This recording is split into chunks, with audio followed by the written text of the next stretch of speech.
J'aimerais tout d'abord remercier le président et les membres du comité sénatorial permanent des banques, du commerce et de l'économie pour l'invitation à comparaître devant vous aujourd'hui au sujet du projet de loi que je marraine au Sénat, le projet de loi S-215.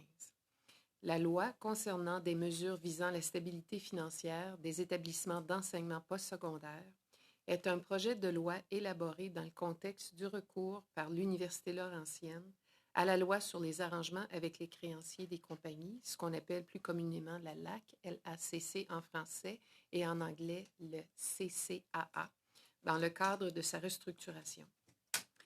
Pour l'essentiel, le projet de loi prévoit que sur recommandation du ministre désigné, les établissements d'enseignement postsecondaire public ne pourraient pas recourir à la LAC ou à la loi sur la faillite et l'insolvabilité afin de mener une restructuration.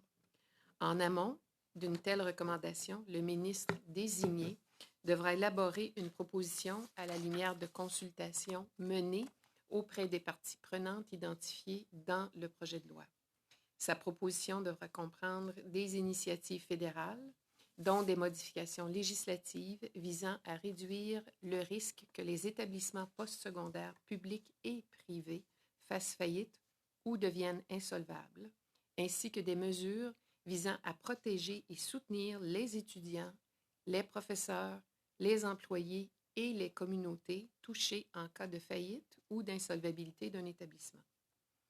La proposition devra être déposée devant les deux chambres du Parlement au plus tard 1 an après l'entrée en vigueur de la loi et les possibles amendements législatifs proposés devront être accompagnés d'un échéancier pour leur présentation. En somme, le projet de loi obligera le gouvernement du Canada à proposer des solutions visant à améliorer la santé financière des établissements d'enseignement postsecondaire canadiens afin que la restructuration en vertu de la LAC, LACC, comme l'a fait l'Université Laurentienne, soit l'exception et non la règle. In English, so I'm just going to wait for the end of translation. Okay. I would now like... J'aimerais maintenant offrir un peu de contexte pour ce projet de loi.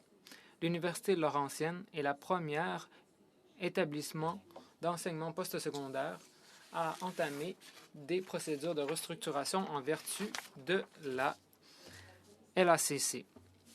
Cette décision a eu des répercussions académiques, culturelles et économiques importantes pour le nord de l'Ontario, particulièrement pour la ville de Sudbury. Comme vous le savez, des centaines de membres du personnel ont été touchés et ont perdu leur emploi. Des dizaines de programmes ont été éliminés, y compris plusieurs programmes en français et plusieurs programmes autochtones, ce qui exacerbe le problème des jeunes qui quittent la région et l'anglicisation des étudiants français en raison du manque de programmes en français. Pourquoi la loi sur les arrangements avec les créanciers et les compagnies ne devrait-elle pas s'appliquer pour les institutions publiques comme les collèges et les universités? Pour répondre à cette question, laissez-moi citer la vérificatrice générale de l'Ontario dans son rapport préliminaire sur l'Université Laurentienne. Elle écrit « Il y a un argument fort que la LACC est un outil important utilisé dans le secteur privé, mais un remède inapproprié pour les entités publiques. Il y a certains principes qui sont tenus en haut égard dans le secteur public, dont la transparence, la reddition de comptes, ainsi que la primauté de l'intérêt public qui font en sorte que la LACC et ses mandats prévus par la loi ne sont pas un instrument à utiliser pour les entités publiques.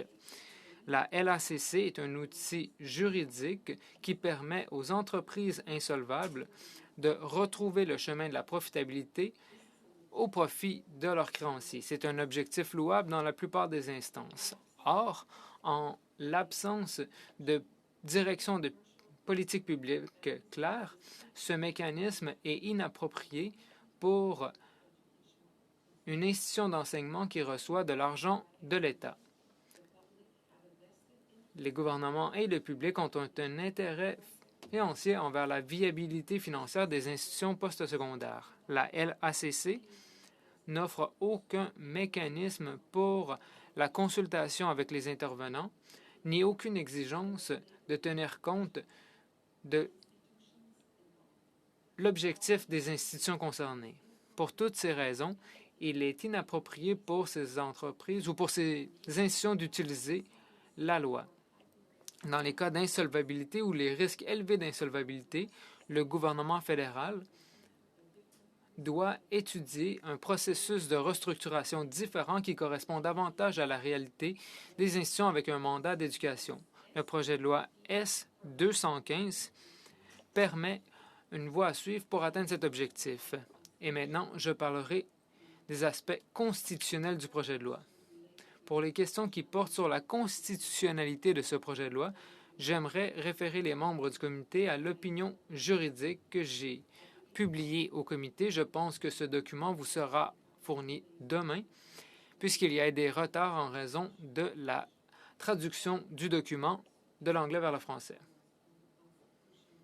En vertu de la loi constitutionnelle de 1967, le projet de loi respecte les compétences fédérales en matière d'insolvabilité. Le projet de loi S-215 vise à établir un processus pour des changements législatifs par le Parlement sur la question des faillites et de l'insolvabilité des institutions. Ce projet de loi ne touche en rien l'objectif de la loi et ne crée donc pas un vide juridique. Le projet de loi propose plutôt une voie à suivre. Cependant, une question importante doit être soulevée quant au titre du projet de loi. Les titres des projets de loi sont utilisés par les tribunaux pour tenir compte dans le cadre de l'analyse de constitutionnalité par les tribunaux. Il serait donc préférable, en vertu des règles du droit constitutionnel, que le titre et titre abrégé du projet de loi soient modifiés pour ressembler davantage au libellé utilisé dans les affaires d'insolvabilité et de faillite qui relèvent clairement de la compétence fédérale. Et c'est pourquoi je proposerai un amendement pour changer le titre pour ce qui suit,